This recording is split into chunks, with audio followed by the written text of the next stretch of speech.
Hey everyone, good morning. My name is Jesus Burgoa, but you can call me JR, and this is Leon, CMO of Social Market. Hey, I'm excited to do another recording. Got a little bit of a sickness, but I'm feeling much better. So I want to talk some crypto. Yeah, of course. So actually, Leon, I think the biggest story this week has been more about tariffs more than anything since they kind of rolled on. However, crypto is still affected. So what I wanted to talk about was kind of like what we're seeing across the board as far as, tariffs affecting everything as well as the crypto kind of bouncing against it. So it's actually appreciating. Not as much, but it's still, going up a little bit. People are buying Bitcoin instead of just holding any other kind of cash or asset for that matter. But there's been a trade war going on because, and I'm not sure if you can kind of fill this up, Leon, but as far as I know, something that happened today, or as of yesterday, I believe, was that China actually increased the tariffs in the US by 125%. Yeah, so it's been back and forth. I think Trump put a. I'm blanking on what he put on uh, China. It was like a 63 or 83% tariff, and then China hit back with a 34, and then they upped it again, and then the United States upped it again, and then right now they're at 125%. Yeah, the Yep. it's been back and forth. They paused the other tariffs, and honestly, I'm a little whiplashed on whether the tariffs are still on or they're off. Some people were saying on Twitter that there were going to be tariffs again. It's been a lot of whiplash. I Yep. don't disagree with the China stuff totally. Like, China has abused the system, and they steal intellectual property. They Yes. do a bunch of cheap stuff, and they put American companies out of business. Now, Chinese make some really great stuff. DJI, like there's a bunch of them, but it's it's got some mixed feelings there because China is like a really big trade partner, but also they do a lot of stuff that they shouldn't really be doing. Yeah. So again, IP infringement, it's one of them. You know, you if growing up in Mexico as well, I would see a lot of things imported from China, and a lot of them were like things from Disney to any other pop culture, toys, or even you know media or anything you can imagine that came from China. A lot of it was IP infringement. You would think, Yeah. oh, I didn't know Disney was making these kind of toys. Well, they're not. That's from China. So to your point, but you know, I think what happened was Trump started the trade war back in his first term. If you guys Yeah. remember, he would say China, China this, China that, anything China related. And back then I wasn't as much into politics as I am now. At least I didn't pay much attention. But as it turns out, the trade war officially skyrocketed this term. You know, that's been his main selling point. He's been wanting for Yeah. better or worse to impose tariffs, and that's kind of what affected everything. So now we went into this back and forth for God knows how many months now.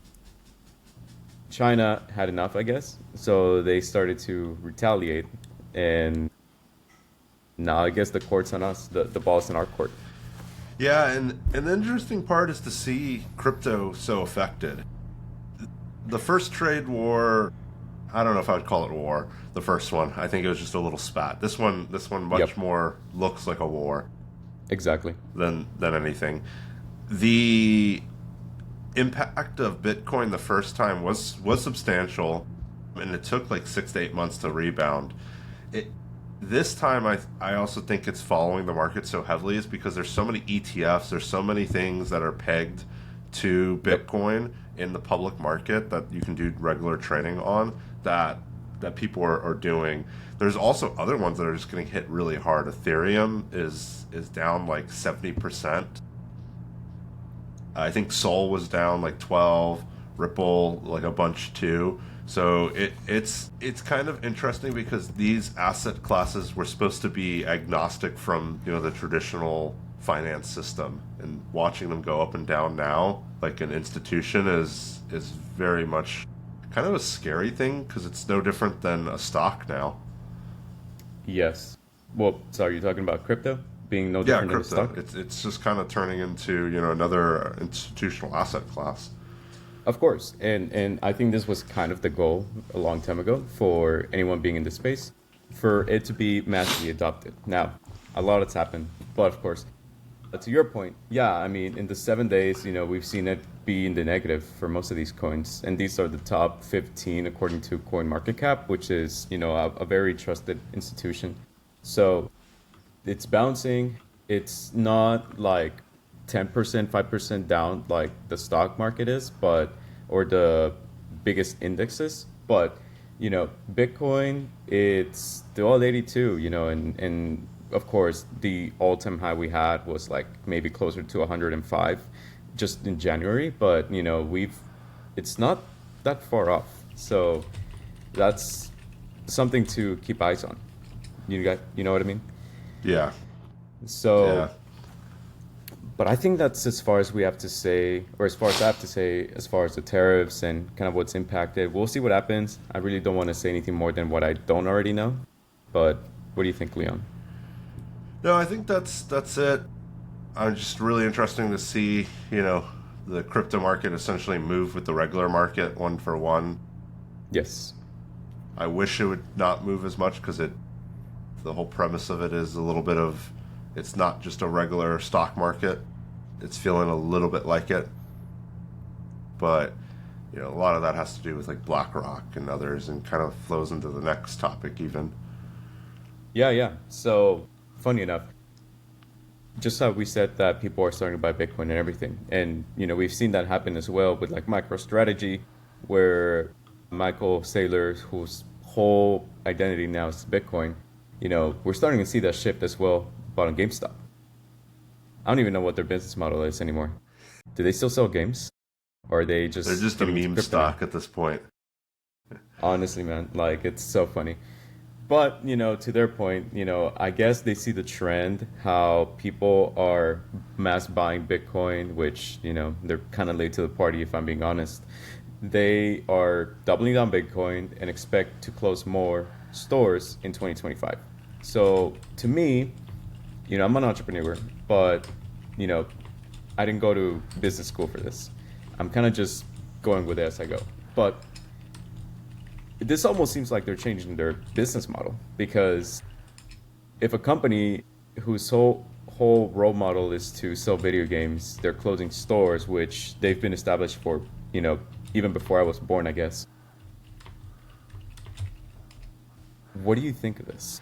Isn't this already something drastic? And I mean, this article is from March, but, lately in X and Twitter, they've been just more on the trend about buying Bitcoin. Yeah, the part that's weird for me is it really doesn't, and this is kind of like the business perspective. It doesn't tie, the crypto asset doesn't tie to them in any way. It really is something to maybe just make a random bet for them to see if they can keep their stock, up, and I think just drum up interest, to keep it as a like a reserve. Like it doesn't make too much sense to me at this point. Like, Right. it's not like they're buying up real estate and it was like, okay, this makes a lot of sense, but it's an odd thing to see because, again, there's no reason for them to buy it. What is their business model? The video Yes. games are going way more digital. Like, even on the new Nintendo Switch, the little cartridges Yeah. or cartridges, however we pronounce it, Yeah. they're not going to actually be the physical game. They're just going to be like a license to download the game to your device. So more and more, GameStop it's not a relevant business model anymore. They're just trying to hold on, and somebody in the company is like, this is us buying it. But this is also ties to institutions are buying, and then that ties it to stock market more and more, which is good and bad. Yeah. So, I mean, to your point, there's been more times in recent times where I've bought video games at Amazon, like physical games on Amazon, than I have at GameStop. I go to GameStop just to when I'm at the mall or at a shopping center.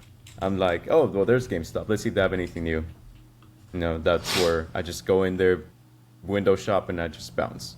So, amid all that, what's interesting is that since GameStop has bought Bitcoin, their shares have actually gone up. They're probably one of the few companies whose stocks has actually gone up in recent time. And this was before that whole inside trading happened with Trump and him posting on Truth Social. And, I don't know if you saw that, but, that's probably something we can also talk about a little bit. But, Trump just yesterday, like Thursday, April 10th in the morning, he said now's a good time to buy, and then people were buying the indexes, certain stocks, I guess.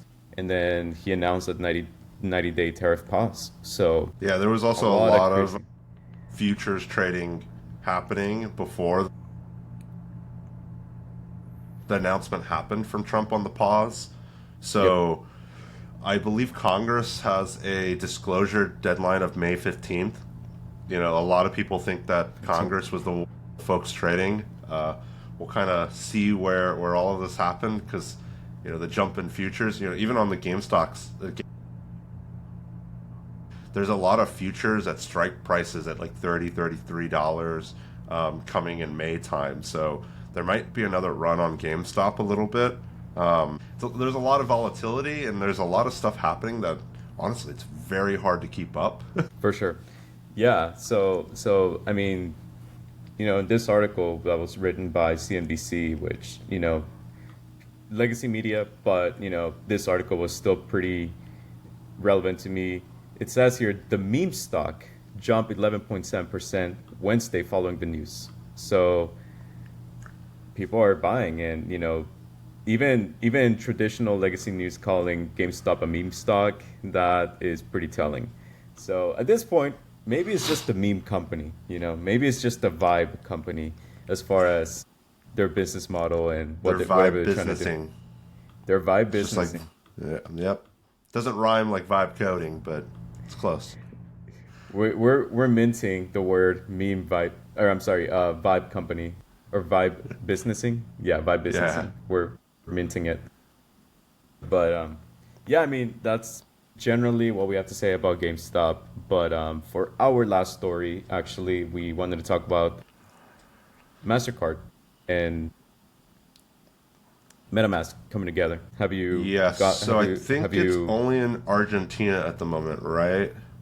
Yes. So currently, we have MetaMask actually launched everywhere, or it announced that it was going to be releasing a MasterCard or a debit card, I'm sorry, in South by Southwest, which was just last month in Austin, Texas. I couldn't go there this time, but it actually officially released in Argentina. So I'm guessing people just had first dibs in Argentina from what it seems. But, yeah. MetaMask is a pretty big and pretty well-established crypto wallet, digital crypto wallet. It's mostly available on a browser extension as well as a mobile app.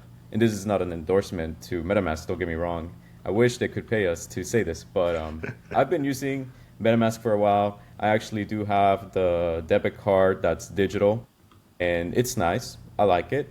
The 1% cashback on USDC purchases is pretty bad, however. Like, I only use cards because of the cashback or because of the rewards, and 1% is kind of mediocre, if I'm being honest. Yeah, it's very basic, and they're probably it's a debit card. On a debit card, that's a pretty good deal. 1% back.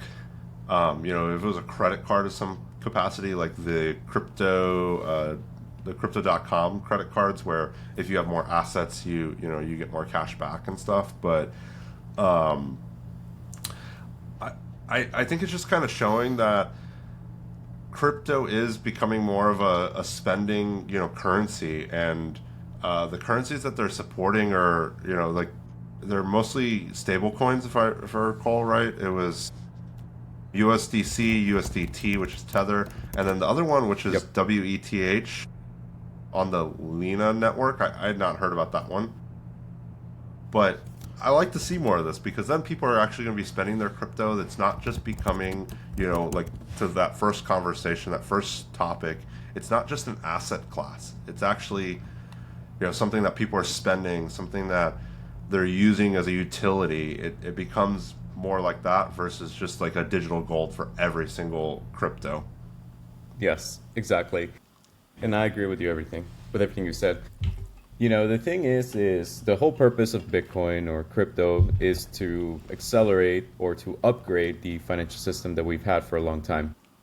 Paper money, it's not exactly that useful. I mean, sure, we can buy things with it, but, it's caused a lot of inflation. You can easily just print out more of it. And I don't want to make this a whole, lesson or lecture about Bitcoin or anything, but this is this is great. We're actually using crypto the way it should be. We're using it on everyday purchases, even though, the 1% cashback could be better. But to your point, the debit card, it being available on a debit card is great because, no other debit card offers or hardly any offers any cashback. So, I think in a inflationary state, country like Argentina, where they're having so many issues with money for God knows how long now, maybe that can cause some change. I know people Yeah. who've gone to Argentina, they do opt in to using Bitcoin or any other crypto, or in this case, probably USDC. So this guy on Reddit left a good review, saying, hey, what do you think? This is what I think about the MetaMask card. So you can read this for yourself, but what I want to highlight right now is what he liked and what he didn't like. Yeah. So it's easy to set up. You have a quick know your customer process, faster than most banks. The wide acceptance works wherever MasterCard is accepted, so no need to worry about which stores support crypto. And then seamless spending using USDC to pay directly feels like a major win for crypto adoption. Yeah, so overall, using the crypto card is really easy. Everybody already uses, anyone who is in crypto already uses USDC to some capacity, whether you're paying someone, whether you're moving money, so on. It's already a pretty standard in the space. And MasterCard, it controls, everybody uses MasterCard. Businesses, you know, consumers, you name it. So what this guy didn't like is that there's a lack of EUR stablecoin support, or other words known as EURC or Euro. If you're spending in Europe, you're stuck with MasterCard's conversion rates for now. And then the gas fees, each transaction has a small gas fee around 0.015 or 0.035. So you're spending about 1 to 3 cents, which can add up if you're using it often. So Ooh, I I don't don't know even about that know. gas fee. That's kind of normally, on the networks they pass those on to merchants. So it's kind of interesting that Yeah, the consumers burdening that. yeah, that's interesting. I guess because crypto, everybody, I mean, first of all, businesses are always going to want to save a dollar or even a couple of pennies wherever they can. But I think people are so used to paying gas fees. It's like, you know, that's nothing new. I'll do it just to do whatever I want with it. People have spent so much, like back when NFTs were a big thing, people were infamously spending like hundreds of thousands of dollars in Ethereum on transaction fees alone, back when the network was like, saturated. Yeah, so But congested. yeah, it was very congested. And for this, stablecoin is really fast. Like the stablecoin USDC network is really fast. I'm honestly surprised that Euro or EURC isn't available in Europe. That can cause some issues because conversion is already significant when it comes to dollars and euros. So, we're probably gonna have to be not using this card if you're in Europe. Yeah, I think it'll come on support wise for them at some point, but it's gonna take a little bit of time. Exactly. So, the other thing the last thing I have for everyone here is if you go on Twitter and you look up MasterCard, or MetaMask card, you'll pretty much get the details and everything. This is how the actual card looks like. So let me see if I can maximize this. Do you hear that? It's so loud. No. Oh, yeah, I have a big monitor. So this is how the card looks. It's a pretty nice card, and it has even tap to pay. So yeah, I think this is here in the US because people who went to South by were the ones who were already having the card to begin with. But Argentina, it seems like it's actually dropping there next. I signed up for the card since South by when I first heard of it, and I still haven't received it. So I'm guessing it's going to be on a user pool basis sort of thing. But this is pretty much what I have as far as the MasterCard and as a whole for this episode. Cool. I will put all the stuff in the show notes too, that you guys can go look and read and see the Twitters and the articles that we pulled up too. Great. Yeah. We'll let you guys know if anything else that happens next Friday. And until then, we'll be seeing you. Hope you have a good rest of your weekend. Bye.